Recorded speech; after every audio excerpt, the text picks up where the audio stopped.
अब तू अइलू हक्का पार नोचे का भइल हो?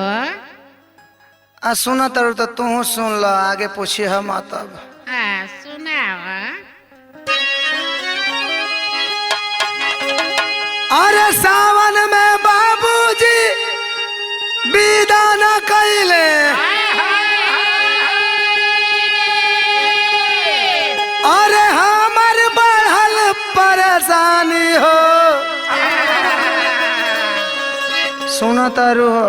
सुनो तने अरे का सुना तारू लोग तो हम लोग के तो मजे न लेवे के बा।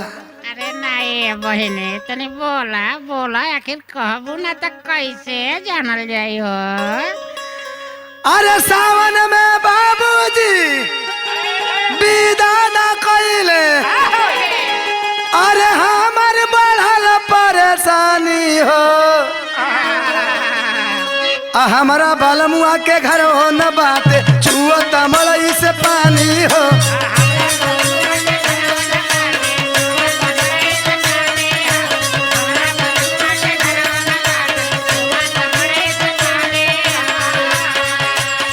इहो परेशानी बकाए सखी। अरे सुना ना हमार बतिया पहले पूरा तू लोग सुन ल जा। बताव सावन में बाबूजी विदा न कैले, हमारा बढ़ल परेशानी हो। हमारा बालमुआ के घर हो न बात छुआ तमलई से पानी हो। तमलई से पानी हो।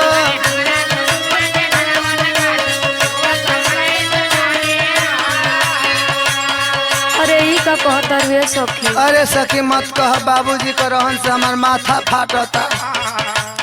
और ससुरा के हाल हम का बताइए तिलेसरी। बोल बोल बहने तेरे सुनाओ।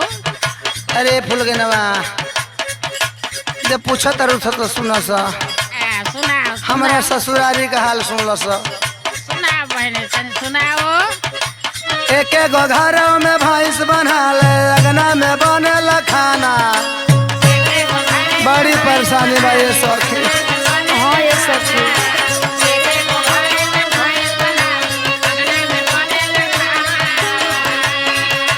गोबर गोबर पूरा घरवा हो जाला, किच कच सगरो जनाला।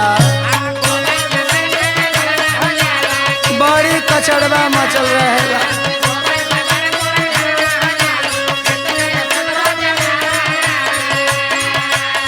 ये तो बड़ा दुख का बात बा ये सखी। अरे का कहीं हमारा पौ दुखवा रहत तो कहे कि हमारा राजा जी बड़ा परेशान हुई है। तनी सबर कर अरे कैसे सबुरवा करिए सखी। अरे छाती पर सांप लोटता रे दादा। तनी सुना सा। सुनाओ। एक गो घरों में भैंस बना ले, आहिर बिरादरी का जनते बारू लोग।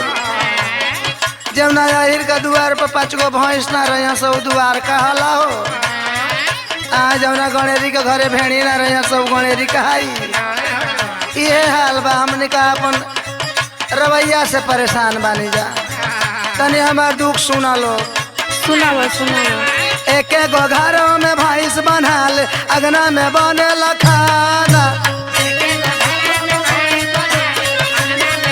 सुना तारू ना खुशी बुची। अरे सुनो तनी। गोबर गोबर पूरा घरवा हो जाला, किच कच सगरो जनाला। एकदम माथा पगला जाला।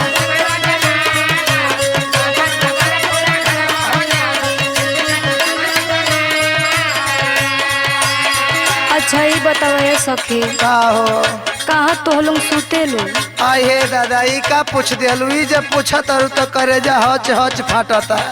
अरे बतावा सखी बतावा। अरे सासा ससुर संगे भासुर सुतेला,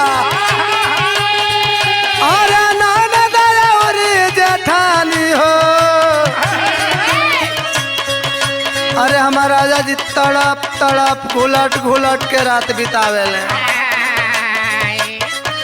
सासा ससुर संगे भासुर सुतेला, ननद और जेठानी हो। ये तो बड़ा परेशानी वाला बात बा ये सखी। अरे मत कहा।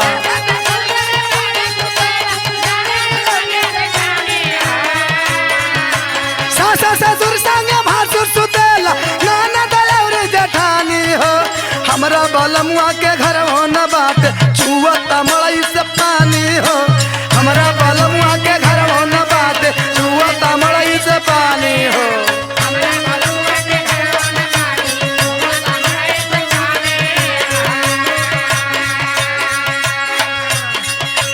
ए सखी का हो एगो बात पूछी। अरे पूछ ना जितना पूछे के बा पूछ लो। खाना पीना का कैसे व्यवस्था होला हो? आइए हमारा निया का हो गले बुच्ची अरे ई का कह दिहलू हे बूची बड़ी लगता अपन परिस्थिति हम कितना बताई बतावा सखी बतावा। एक गो चूल्हा पर दू लोग के खाना गोईठा लहोला झगड़वा आया है अखंडवा बता एकदम कपार पर चढ़ रहे हो। हाँ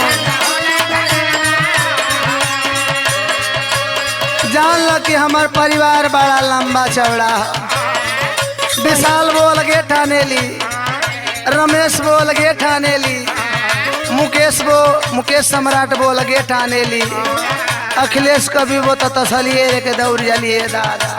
अरे बाप रे बाप। आई मुसाफिर लाला बो अजय बो छोटू बो आई बूढ़े बो गाय हे दादा। अरे लौकुसा बो चैली लेके दौड़े लगे हमारा निया। अरे सखी तनी बर्दाश्त करो बर्दाश्त करो। अरे बर्दाश्त कैसे करी सुनो ना सुनाओ। एक गो चूल्हा पर दू लोग के खाना गोईठा लहोला झगड़वा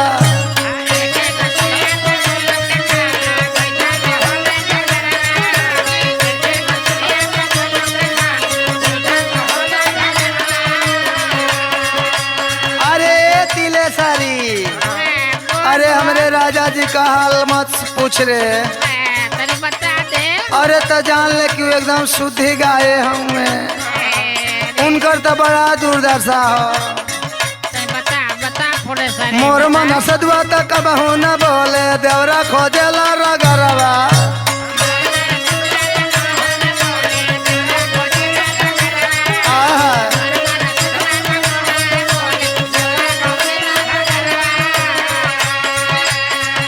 का करबू बड़ा मेहनत से दोपहरिया में घाम बर्दाश्त क के गोईठा पात के गोहरा उर लगैले रहे।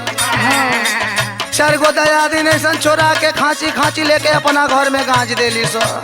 अरे बाप रे बाप। बड़े दिक्कत होत होई बा हमार राजा जी एकदम सीधावा हुए एक ठे देवर ह वो का करेला बहिनी हमेशा करे जे पदाल दरेला उ। बड़ा मन बोर बकारे सुना ना सुनाओ। एक गो चूल्हा पर दू लोग के खाना गोईठा लहोला झगड़वा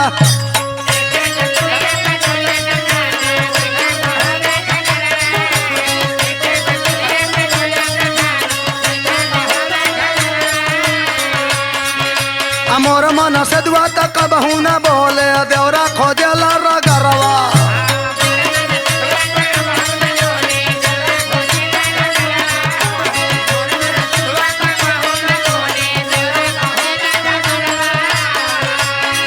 अब ढेर ना बतियाई हमारा आखिरी परिस्थिति जान लो। का ये सखी बताओ। एक एक कराही मारे के गोता साली आए हाय हाय अरे कैसे गरम करी पानी हो बड़ा परेशानी बा। एक एक कराही मारे के गोता साली कैसे गरम करी पानी हो